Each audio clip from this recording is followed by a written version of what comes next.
Hyderabad cricket association ఎన్నికలు కాసేపటి క్రితం ముగిశాయి. అజారుద్దీన్ నామినేషన్ తిరస్కరణతో హెచ్సీఏ ఎన్నికల్లో వివేక్, విద్యుత్ జయసింహ మధ్య ముఖాముఖి పోరు నడిచింది.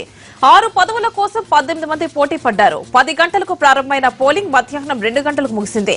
అయితే ఫలితాలు మాత్రం హైకోర్టు తుది తీర్పు తర్వాతే వెల్లడిస్తారు. హెచ్సీఏ ఎన్నికల్లో ఎవరు గెలిచినా అడుగంటిన ప్రతిష్టను పునరుద్ధరించాలని కోరుతున్నారు అభిమానులు. లక్ష్మణ్ తర్వాత మరో ప్లేయర్ టీమిండియాకు ఎంపిక కాకపోవడానికి పాలిటిక్సే కారణమంటున్నారు ఫ్యాన్స్. ఇప్పటికైనా యంగ్ క్రికెటర్స్ ను ఎంకరేజ్ చేయాలని కోరుతున్నారు.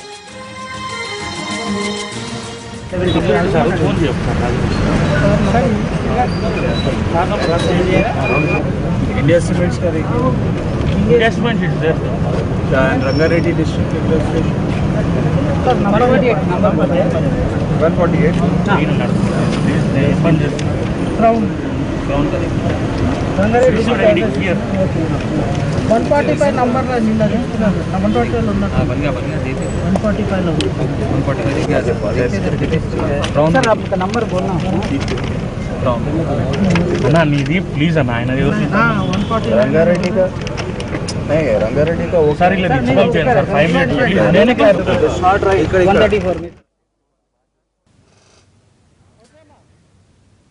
దీనిపై మరిన్ని డీటెయిల్స్ మా ప్రతినిధి రవి అందిస్తారు. రవి, హెచ్సీఏ ఎన్నికల అప్డేట్స్ చెప్పండి.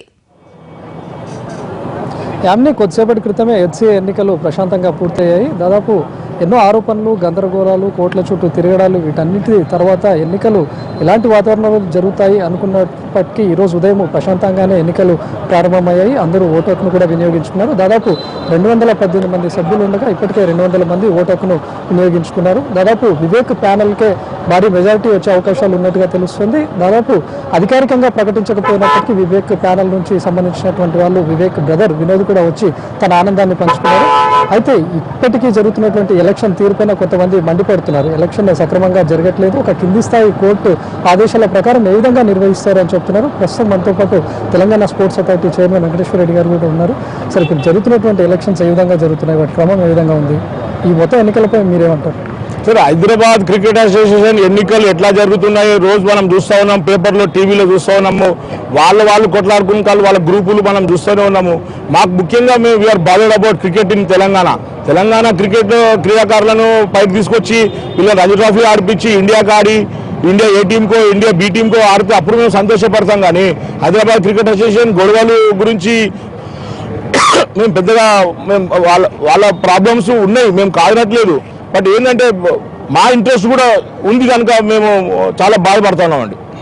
సరే, అంటే ఇప్పుడు ఎలక్షన్ క్రమం కరెక్ట్గా జరుగుతుందా? ఆల్రెడీ మీరు డిస్ట్రిక్ట్స్ చెప్తున్నటువంటి విధంగా హెచ్సీఏ ఎప్పుడు కూడా జిల్లాలపైన కాన్సన్ట్రేట్ చేసినటువంటి దాఖలాలు లేవు. మరి ఇప్పుడు గత 60 ఏళ్ల నుండి కూడా హైదరాబాద్ క్రికెట్ అసోసియేషన్ ఒక్కొక్క జిల్లాకు ఒక ఓటు ఇచ్చి 226 టీంలు వాళ్ళ దగ్గర పెట్టుకొని ఒకరొకరికి 4 ఓట్లు, 5 ఓట్లు, 6 ఓట్లు, 8 ఓట్లు, ఒక వ్యక్తికి 8 ఓట్లు కూడా ఉన్నాయి. అలాంటి పరిస్థితుల్లో నేను ఇంత స్ట్రాంగ్గా నేను ఉండి ఒక ప్లేయర్గా, ఒక అడ్మినిస్ట్రేటర్గా ఉంటే కూడా నన్నే ఇంత కాన్ఫ్లిక్ట్ చేసి నా జిల్లాను నా నుండి వేరే వాళ్ళకి ఇప్పించి చేసి వాళ్ళు చెప్పిన వ్యక్తులకి ఎలాంటి అడగకుండా చేయకుండా మేము చెప్పినట్టు వినాలి అని చెప్పి వ్యక్తులకు వాళ్ళు ఇచ్చిందంటే మీరు అర్థం చేసుకోండి. హైదరాబాద్ క్రికెట్ అసోసియేషన్ ఎన్ని కుళ్ళులు, కుతంత్రాలు ఉంటాయో మీరు అర్థం చేసుకోండి. అంటే ఎవరు ఇలాంటి ఆరోపణలు చేస్తున్నారు, ఏ విధంగా జరుగుతుంది హెచ్సీఏలో? హైదరాబాద్ క్రికెట్ అసోసియేషన్ ఎప్పుడు కూడా జిల్లా క్రికెట్ను డెవలప్ చేయాలని చెప్పి వాళ్ళు ఎప్పుడు కూడా వాళ్ళు ఇంట్రెస్ట్ పెట్టలేదండి. వాళ్ళ గ్రూప్స్, వాళ్ళ డబ్బుల గురించి, వాళ్ళ గ్రూప్ల గురించే వాళ్ళు కొట్లాడుతూ పోయినారు. కానీ మా గురించి ఎప్పుడు కూడా పట్టించుకోలేదు. గత 60 ఏళ్ల నుండి కూడా మాకు చాలా అన్యాయమైంది. భవిష్యత్తులో మా దారి మేము ఎత్తుకోవాల్సిన పరిస్థితులు ఉన్నాయండి. అంటే ఇప్పుడు హెచ్సీఏ అనగానే మొత్తంగా హైదరాబాద్ కరప్షన్ అసోసియేషన్ గానే పేరు వస్తుంది. కోట్ల రూపాయల అవినీతి, స్కామ్ ఇదే కనిపిస్తూ ఉంది తప్ప క్రికెట్ను బాగుపరచాలి అనేటటువంటి దాదాపు 5-6 ఏళ్ళు అవుతుంది. ఇప్పుడు హైదరాబాద్ క్రికెట్ అసోసియేషన్ మనం గతంలో 6 మంది, 7 మంది, 8 మంది ఇండియాకి ఆడే వాళ్ళు ఉంటారు. అజరుద్దీన్, లక్ష్మణ్ లాంటి వాళ్ళని కూడా మనం చూసినాం. ప్లేయర్స్ గేమ్ డిగ్రేడ్ అవుతా పోయింది. గేమ్ కాన్సెప్ట్ పక్కకు పెట్టేసి డబ్బులు ఎప్పుడైతే ఎక్కువ రావడంతో వీళ్ళు వాళ్ళ కొట్టాలలో జరిపినాయి. మరి జిల్లాలో వేరే స్టేట్లో వేరే ఎక్కడ చూసినా కూడా లాట్ ఆఫ్ పీపుల్ వాళ్ళు ఇండియాకు రంజీ ట్రోఫీకి ఆడడం, చిన్న సిటీస్ డిస్ట్రిక్ట్స్ నుండి కూడా పిల్లలు ఇండియాకి ఆడుతూ ఉంటారంటే మేము విస్మయం చెందుతా ఉన్నాం. అందుకొరకే మా దారి మేము వెతుకోవాల్సిన పరిస్థితులు ఏర్పడుతూ ఉన్నాయి. అంటే ఇప్పుడు ఏం చేయాలంటారు హెచ్సీఏ? ఇప్పుడు ఉన్నటువంటి వివేక్ ప్యానెల్ ఏ విధంగా ఇప్పుడైనా సక్రమంగా ఉండే అవకాశం ఉంటుందంటారా?